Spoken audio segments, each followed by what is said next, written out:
I just want people to know that there is no one face of homelessness.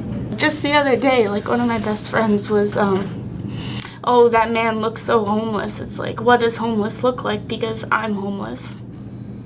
Stayed in my car for a little while. My car got stolen. Then I started staying with different friends, bouncing around from my friends to my cousins to my dads to other friends. My daughter, she has severe eczema. So a lot of times she doesn't get any sleep. And by her not getting any sleep, I don't get any sleep. And now she's waking people up because she's uncomfortable and she's screaming and she's scratching. So you kind of feel like you're walking on eggshells and you know sooner or later they're going to ask you to leave. We lived in a garage with no windows, no bathroom,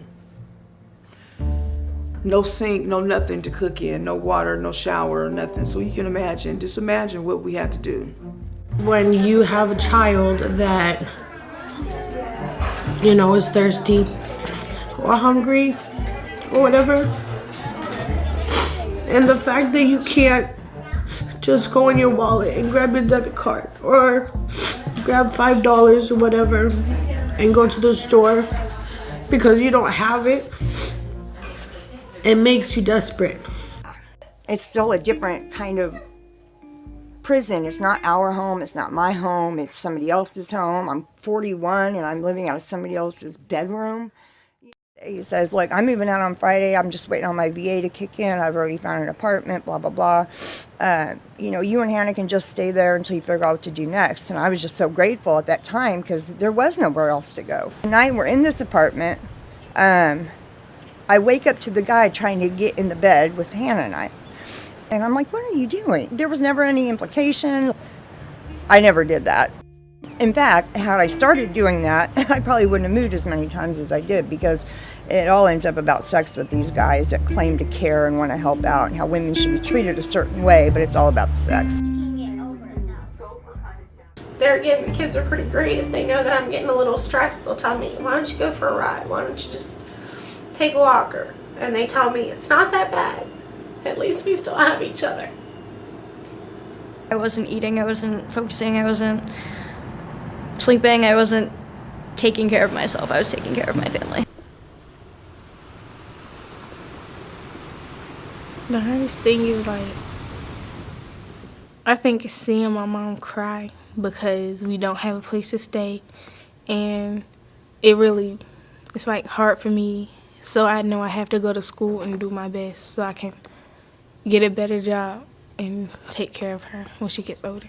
I sleep in the church with a nice air mattress. When I wake up, because I have to wake up really early because I sleep at a church.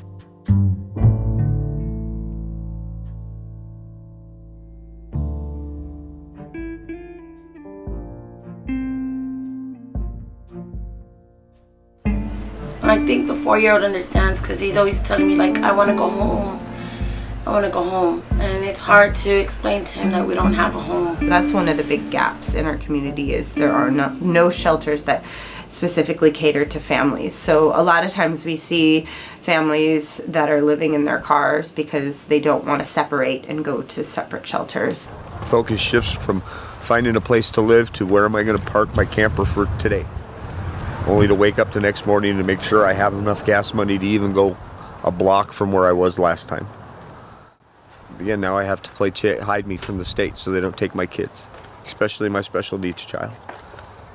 You want to destroy me? Take it.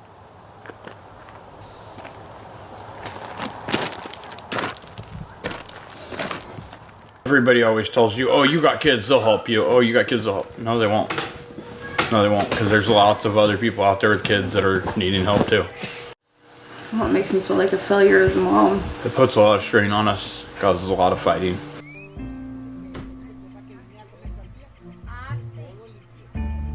At first it was really uncomfortable, because we're like sardines packed in a little like thing, but then you get a little used to it, but there's still like problems. Like we run out of food really quickly because we eat. There's a lot of us in here.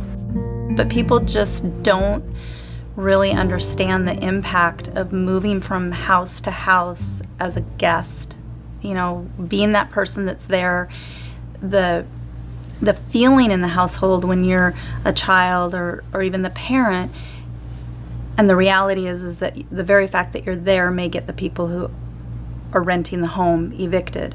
That changes the atmosphere of a home a lot. Because I wouldn't want to move to a school in Rochester, move to a different school, move to a different hotel for another month and a half, and then come here and then move to a different school. Because if I made friends in that month and a half, they're gone. I went to 3 different schools in Rochester. All my friends gone.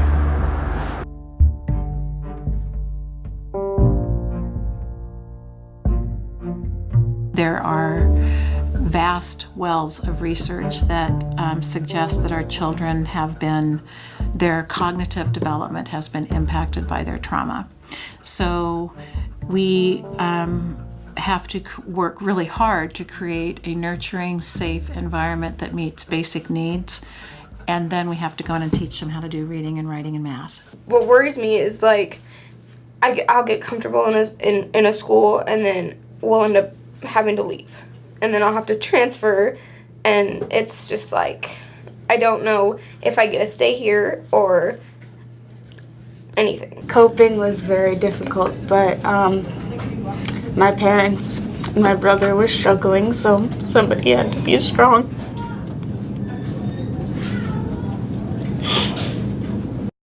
It's not easy being homeless because it's a lot to deal with. And then you're a student, so it's extra work because you don't have anywhere to stay. And then you're going to school every day trying to be happy and be this person that people expect you to be, like happy, like they think you have your own house and stuff. So it's not easy. It's an adult issue. You guys need to focus on being kids. The end of my rainbow is a home, and I'm trying to reach that. I want my own doorknob to turn, my own key. I want my kids to feel whole again.